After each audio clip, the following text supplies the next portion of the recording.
Welcome to today's deep dive. We've got a really fascinating one for you. We are looking closely at the English Standard Version of Psalm 31. Yeah, which is a text traditionally attributed to David, right? Right. And the mission today is to unpack the raw emotional whiplash of this text.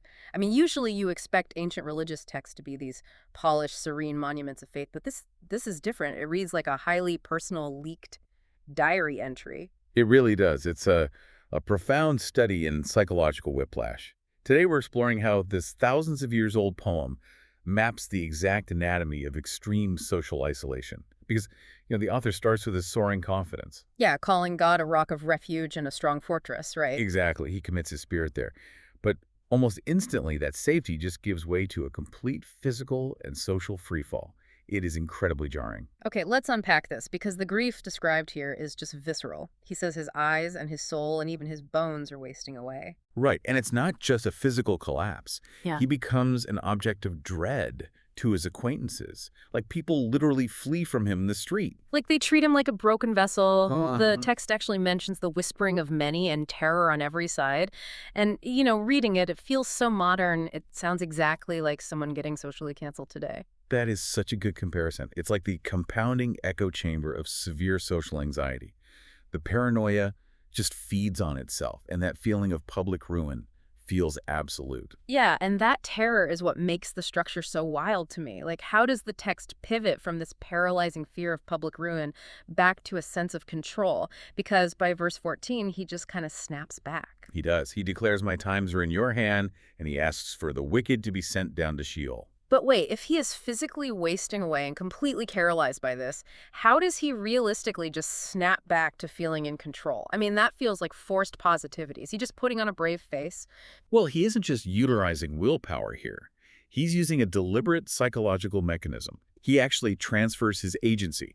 And there's a tiny, brilliant detail in the footnotes of verse 6 that illustrates this. Oh, the translation mystery, right. Yeah, so the standard Hebrew Masoretic text reads, "I hate those who pay regard to worthless idols," which positions the author as the primary agent of retaliation. Like, he's doing the hating. But the footnotes show something totally different. Like other ancient manuscripts, like the Greek Septuagint and the Syriac and Jerome's translations, they render that verb as you hate, referring to God, which completely changes the vibe. It changes everything. I mean, why would ancient translators differ on that single pronoun? It's very likely a deliberate theological choice to remove human vengeance from the equation entirely. Because of the psychological weight, right?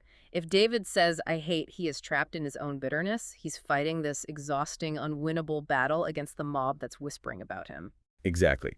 By shifting it to, "You hate deferring to divine justice," he resigns from the role of judge. Relinquishing that need to personally retaliate is the exact mechanism that lets him let go of the fear. Oh, wow. So, like, by outsourcing the vengeance, he creates the necessary space for his own peace. That makes the final resolution of the poem feel so much more earned, like when he asks to be hidden from the plots of men and the strife of tongues. Yeah, the strife of tongues perfectly captures the destructive, chaotic power of collective slander. He realizes he cannot out-argue a mob. His only viable defense is finding shelter away from the noise. Which is literally like finally turning off your phone to escape internet trolls and doom scrolling, like just walking away from the noise. Right. And he even acknowledges his own flawed reaction to that noise. He admits that in his alarm, or as a footnote beautifully translates it, his haste, he panicked. He mistakenly thought he was completely cut off from God's sight. Yeah, that is the cognitive distortion of panic.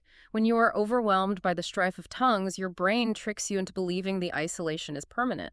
And the author recognizes that biological reflex. But then the poem closes with a conscious override. It issues a final command, be strong and let your heart take courage. So taking courage here isn't just the absence of fear, right? No, not at all.